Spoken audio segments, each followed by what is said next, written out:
Greetings, hope you're doing well. Today I'm going to be reviewing the brand new album from August Burns Red titled Guardians. Hope you enjoy. Right off the bat, the album kicks off with a progressive metalcore track. It is a relentless foray of hard-hitting riffs, hyperactive drums, and an absolutely hellish atmosphere. The growling, screaming vocals are well infused with the track's overall momentum, and it ends up being a great opener. Following that very explosive opener, this track carries the same hectic energy over. This track uses more of a thrash metal sound to it in the first leg of the track before it moves on to a more progressive metal sound, with some bellowing vocal tidbits in between all of the head-crushing instrumentation and even a minute guitar solo. It ends up being a very nice companion piece to the opener. This track begins with some fiddling acoustics, which led me to believe that the group were going to spice up their sound a little bit more in terms of incorporating different instruments into their sound. But after the first 20 seconds, the track goes back to a typical metalcore sound. I like the stop and go riffs. I think the drumming is pretty stellar, but I don't find myself enjoying this track all that much because the song stales pretty quickly in terms of its progression and its consistency. It's not a bad track, but after like the first 2 minutes, I knew how exactly the song was going to end, and I just lost interest in it. This track is a tale of two halves for me. The first half of the track I found really uninteresting and boring, to be honest with you. The kind of melodramatic chord progression did not do a whole lot for me, and it just felt very, very basic.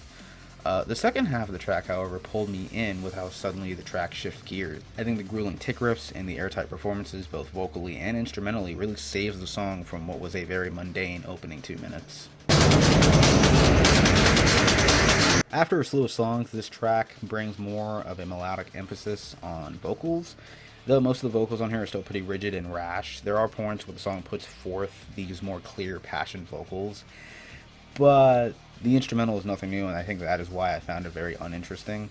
While the song brings along an element that isn't present on the previous songs, most of them are pretty head-crushing and not really leaving any space for moments like these. It's not well utilized in the sonic environment. It's not a bad track, but I don't find any interest in revisiting it. This track is also more of the same in terms of instrumental techniques and personality, but I think this track has more of a focused direction that gives it an identity of its own. The roaring riffs, the raging drums are non-stop on this track, refusing to take any sonic detours, which is why I think it works in this specific instance because of the high quality performances, and the consistent tone helps it out a lot. I like this track a lot despite it being more of the same. It still has that punishing sound the album has, but I like the progressive metalcore influence. I think the overtones on the track help steer it in a clear direction where the instrumental passages and bridges feel connected to one another rather than just deviating without creative cause. The vocal melody isn't all that great by itself, but it is well accompanied by the instrumental, making it an enjoyable track for me. To me, this is the best track on the album. I think the song best expresses the group's musical expertise, as the sound of the track is on a whole nother level. There are a handful of tones that this track soothes itself into, blending itself into quite a satanic track. The groovy riffs, the blood-pumping drum rhythms, and the throaty, visceral vocals are all greatly intertwined with each other, especially as the song progresses. It is so good. Yeah, this is another pretty forgettable track for me. It has decent performances, but it does not feel like it adds anything unique or refined to the album. There are some somber passages laced within the track, but it sounds so undercooked and discoordinated in this Xerox instrumental where I just don't find it memorable at all. I like the stylistic touches this track has. I like the arena rock based guitar riffs along with the standard... Please ignore that. Along with the standard progression you typically expect. I don't have a whole lot to say about this track that I already said about the other ones. It's just enjoyable for me. As the album concludes, Three Fountains is an incredibly anticlimactic track.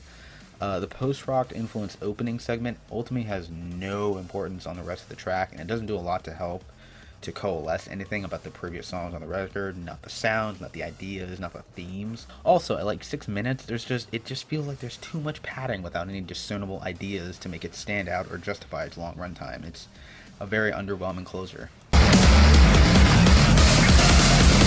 This album has a consistent punishing sound that I came to really like, but I don't think it takes enough serious endeavors to enrich the instrumental palette for me personally.